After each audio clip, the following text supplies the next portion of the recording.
Maya-maya ay naramdaman ko na may humawak sa balikat ko at pagtingin ko ay si Grace pala iyon. Kenneth, alam kong kinakausap ka ni tita. Sabi niya kaya agad kong pinunasan ang luha ko at naupo muli sa upuan na ando doon. Napangiti ako ng mapait at tumango sa kanya. Kenneth, hindi ko masisisi si tita dahil alam ko ang mga pinagdaanan nila sa buhay.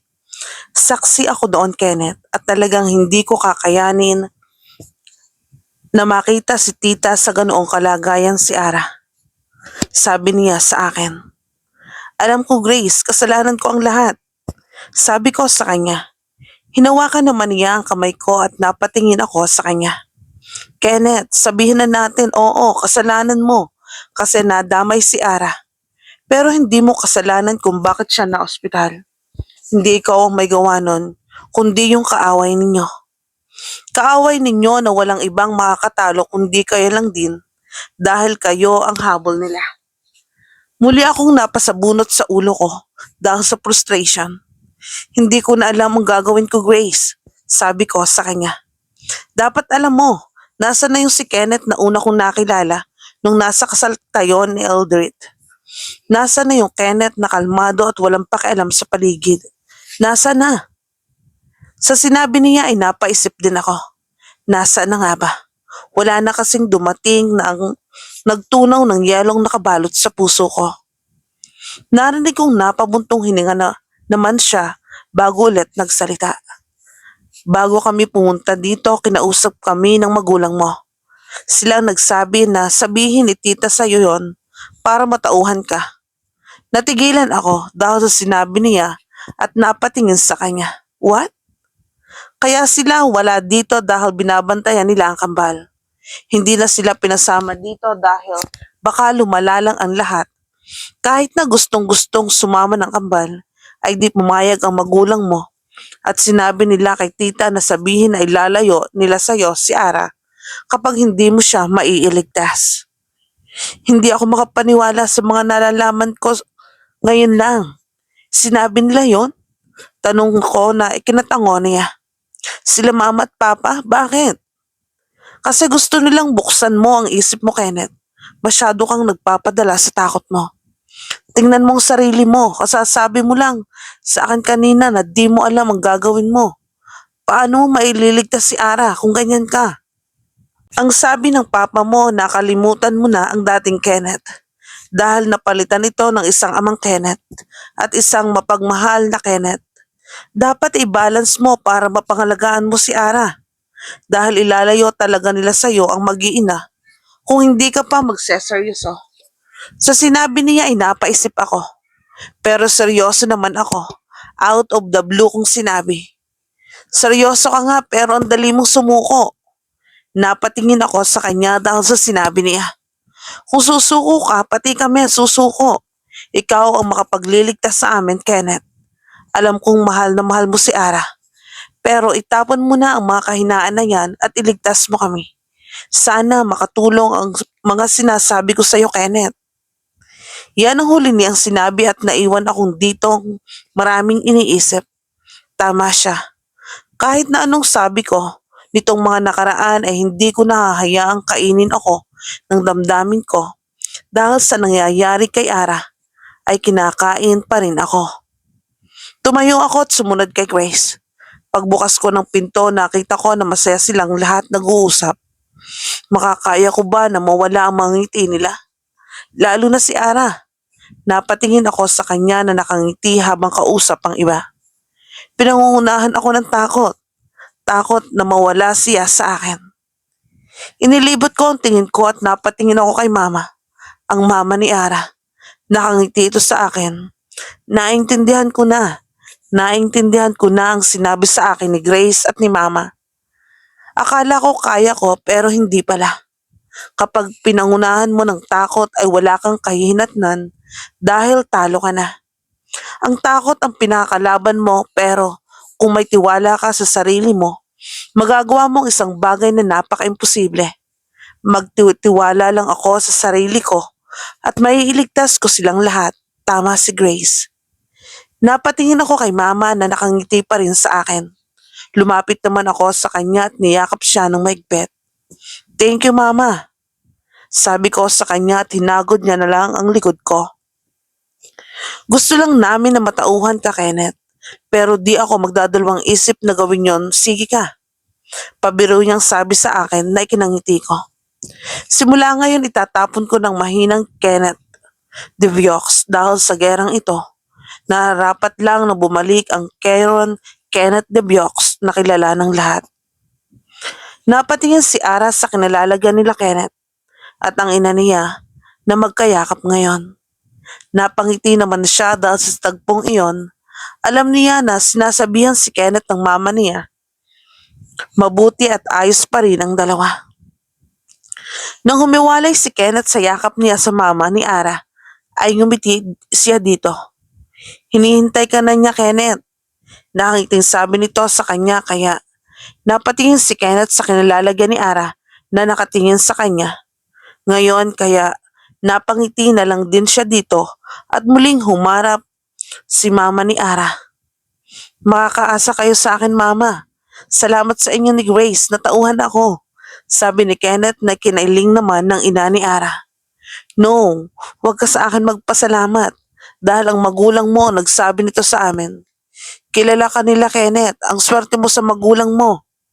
Sabi nito na ikinangiti ni Kenneth at nagpaalam na dito. Lumapit siya kay Ara na nakatingin pa rin sa kanya habang nakangiti. Kumusta ang pag-uusap niyo, Habi? Tanong ni Ara dito. Hinalikan muna ni Kenneth ang noo ng dalaga bago sumagot dito. Let's just say na natauhan na ako. Napakunot ang noo ni Ara dahil sa sinabi nito. Anong ibig sabihin na natauhan? Tanong muli ng dalaga na ikinailing lang ni Kenneth. Huwag mo nang alalahanin yun, wife. Ang mahalaga ngayon ay gumaling ka na para makauwi na tayo. Sa sinabi ni Kenneth ay muling naalala ni Ara ang kambal. Oo nga pala, alam na ba ng kambal ang nangyari sa akin? Nag-aalala niyang tanong na ikanatango naman ni Kenneth kaya parang bumagsak ang balikat ni Ara.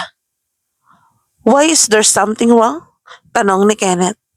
Naawa lang ako sa mga bata, Habi. Palagi ko na lang silang pinag-aalala. Napailing naman si Kenneth dahil sa sinabi ni Ara. Don't think like that, wife. Dahil kailanman ay hindi kami magsasawang mag-alala sa'yo. Dahil mahal na mahal ka naming lahat. Sabi ni Kenneth sa kanya. Bakit kasi palagi akong napapahamak? Balungkot na sabi ni Ara. Ara, huwag kang mag-isip ng ganyan. Wala nang may gusto na mapahamak ka eh. Napatingin si Ara kay Ali nang magsalita ito. Tingnan mo, dapat kayong dalawang buntis ay nasa bahay lang dahil ilang buwan na lang manganganak na kayo. Sabi ni Ara sa kanila. Wala kang magagawa kung gusto ka naming bisitahin, Ara. Napatawa ng mahina si Ara dahil sa sinabi ni Grace at inirapan pa siya. Huwag kang mag-alala, Ara, dahil di namin pababayaan ang mga asawa namin. Sabay sabi ni Renz at Eldred.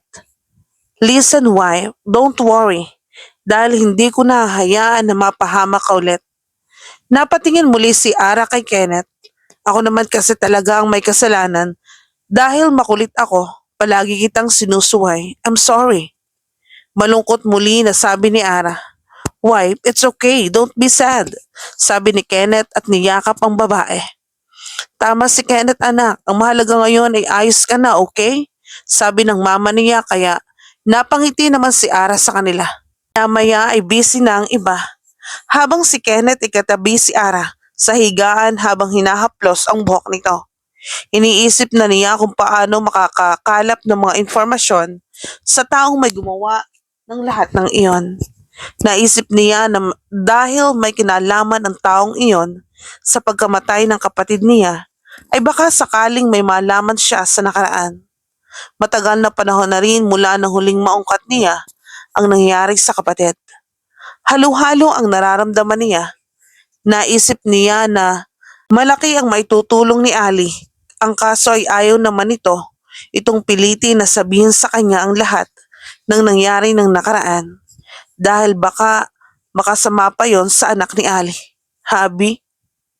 Napakurap naman si Kenneth nang kumakaway na si Ara sa harapan niya. Ha? Gulat niya ang tanong dito. Ba't tulala ka, Habi? Anong iniisip mo? Tanong ni Ara dito na kinailing lang ni Kenneth at hinalikan ang noo ni Ara kaya napasimangot ito. Bakit di mo sinasabi sa akin? Di mo ba ako pinagkakatiwalaan? Tanong ni Ara na parang nagtatampo na dito na ikinangiti lang ni Kenneth sa kanya. Hindi naman kasi siya ganon ka-importante, wife. About lang yun sa company, sabi ni Kenneth. Ganun ba? Busy ka ba sa company? Naistorbo tuloy kita, sabi ni Ara na ikinakunot naman ng noo ni Kenneth. Kahit ano pang ginagawa ko basta ikaw ang usapan, ay di ako magdadalawang isip na itigil yon para mapuntahan ka lang. Napangiti naman si Ara dahil doon. Oh yes, may naalala akong pupuntahan talaga sana kita sa company mo. Kaso may sasabihin ako. Kaso nalaman kong naaksidente ka, kaya hindi ako natuloy. Sabi ni Kenneth na ikinatango naman ni Ara. What is it? Tanong ni Ara. About sa birthday ng kambal. Parang nagliwanag ang mukha ni Ara dahil sinabi ni Kenneth at umupo ng maayos para makaharap si Kenneth at makafocus sa pakikinig. Talaga? Ano yon? Excited na sabi ni Ara na ikinatawa ni Kenneth. Excited talaga si Ara dahil iyon ang unang kaarawan ng kambal na kumpleto silang pamilya. Kaya talagang inaabangan niya iyong mangyari. Sa mga nagdaang taon ay sila-sila lang din ang magkakasama sa birthday ng kambal. Ngayon ay madami na sila. Lalo pat andyan na ang ama ng dalawa. Hinawakan ni Kenneth ang kamay ni Ara at hinila ito papalapit sa kanya. At muling pinasandal si Ara sa dibdib niya. Remember our house sa Laguna? Sigurado akong matutuwa sila kapag doon tayo nag-celebrate. Sabi ni Kenneth na ikinatango ni Ara. Tama ang sinasabi nito. Dahil alam niyang gustong-gusto ng kambal ang lugar na yon, lalo na si Aiden. Tama ka, Habi, ang galing mo. Sabi ni Ara at nilaro niya ang kamay ni Kenneth na nasa ibabaw ng tiyan niya. Gusto ko kasing maging memorable ang unang birthday nila. Nakasama ako, ilang taon ding na-miss ang araw na iyon. Sabi ni Kenneth na hindi naman ikinaiwas na makonsensya si Ara. Sorry talaga, Habi, kung hindi ka kasama habang lumalaki sila. Sabi ni Ara na ikinailing ni Kenneth. No, it's okay. Ang mahalaga ay andito na ako ngayon. Ang kinahihinayangan ko lang ay wala naman ako ng mga naka at nung unang panahon na naglilihi ka, ako dapat ang nasa tabi mo ng mga oras na iyon. Sabi ni Kenneth na ikinangiti naman ni Ara. Nako, Habi, di mo gugustuhin kapag naglihi ako. French fries, ice cream at pancake lang naman ang kinakain ko eh. Kapag talaga nag-crave ako kahit anong oras babangon at babangon ako para magluto. Sabi ni Ara na parang binabalikan niya ang mga araw na naglilihi pa lang siya sa kambal. That is my point. Dapat andon ako. Ako dapat ang magluluto para sa'yo but still it's okay. We can make a lot of baby pa naman. Para saan pa at lalaki ako, di ba? Pinamulahan naman si Ara dahil sa sinabi ni Kenneth at agad na napalo ang kamay na nasa tiyan niya na ikinatawa ni Kenneth. What? Totoong sinasabi ko. Depensang sabi ni Kenneth. Alam ko, pero di na naman kailangang pangalandakan pa mamaya. Marinig ka nila. Ayos lang yan, Ara. Damihan nyo. Sayang ang lahi nyo. Nanlaki ang mata ni Ara nang sumigaw si Noah at pagtingin nila sa mga kasama nila ay nakatingin ang mga ito sa kanila at nakikinig. Agad na pinamulahan si Ara dahil sa hiya sa mga ito. Bakit kayo nakikinig sa usapan ng may usapan? Sigaw ni Ara na ikinatawa naman nila kahit na si Kenneth. Ara, nasa isang kwarto lang tayo. Rinig namin ang pinag-uusapan ninyo. Sabi ni Grace na mas lalo naman lang ikinatawa kaya itinakip na lang ni Ara ang kamay ni Kenneth sa kanyang mukha dahil talagang nahihiya siya sa mga ito.